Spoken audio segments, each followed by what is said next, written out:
Hi guys, welcome to Nagesh English World. Today we are going to learn active and passive voice. Active and passive voice playing vital role in English grammar and competitive examination. What is voice?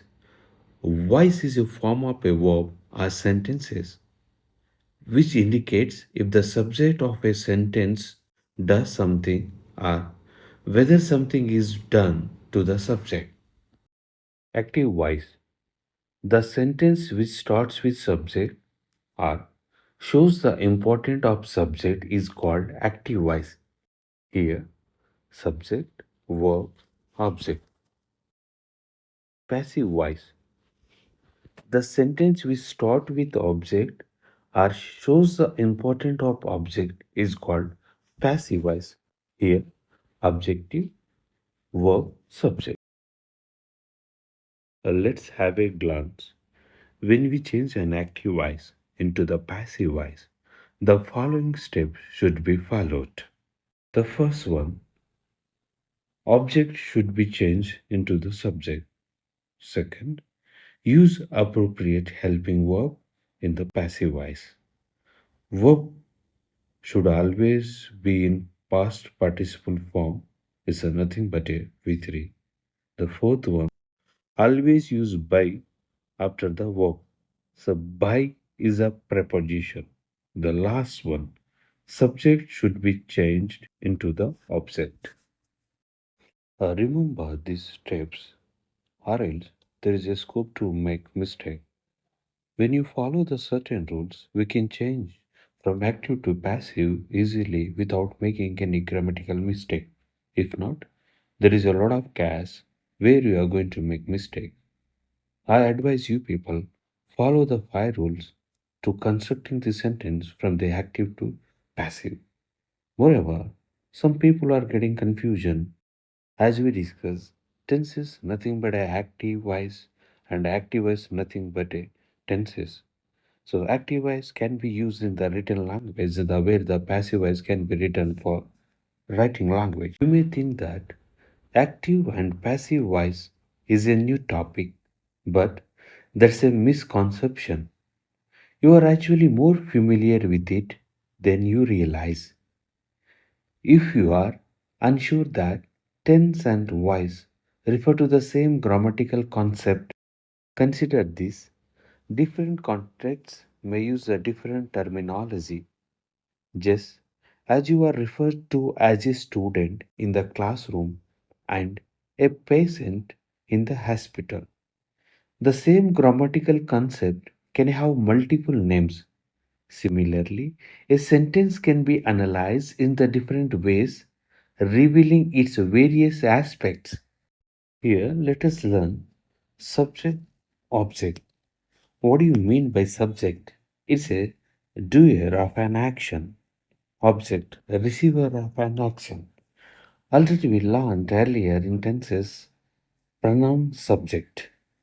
I, we, you, they, he, she, it.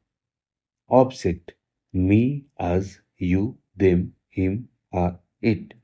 So when you find I, it's going to become me. We, us, you, they, them, he, him, she, her, it. No more changes. Here, let us learn the type of sentences they are going to ask in competitive examination in active and passive. The one is positive sentence, negative sentence, questioning. In that questioning, yes, no, and WH. That we learned in the earlier tenses, yes, no questions start with helping verb, nothing but a auxiliary verb.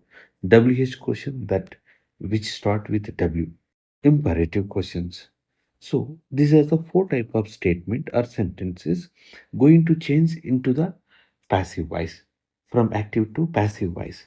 One should learn the structure if you really focus on tenses and their structure so that there is no point we are going to make mistake further. Let's look into this structure. I have provided you here 12 tenses, active voice and passive voice and their structure. If you really want to convert from active to passive, this structure is navigate you without making mistakes, and you are going to frame the sentence such a way. So how do you remember? Take out three simple, three continuous, three perfect continuous. All together we have 12 tenses, nothing but a 12 active voice. Coming to passive voice, we have only 8 passive voice, 4 no passive voice. One should remember it, or else there is a scope to make mistakes. So let us look into that. What are those passive voice? One is present perfect continuous. Second, past perfect continuous. Three, future continuous. Four, future perfect continuous. Then you may get one doubt. Here we have given 12 active voice. Then why 8 passive voice? And what do you mean by no passive voice? It shows that according to grammar, we cannot frame this from active to the passive voice. We are following grammatical rule. You would say simply, according to grammar, we cannot consider these four tenses from active to passive voice. That's what we are following it. You people, if you want, take screenshot and memorize it. Let us look into the first one. Simple present tense. Do, does, we were. Here, the passive voice am, is, are. It means we are not going to use the do does in the passive voice. Here, passive voice am is V3. So you should remember only the 3 points here. So verb status is always the V3. Whenever you are finding continuous in the passive voice, being should be added, all the perfect been. If you go through this structure, the formula can beneficial you, and there is no point you are going to make mistake the active and the passive voice. If you get command more and passive voice, you are going to be extraordinary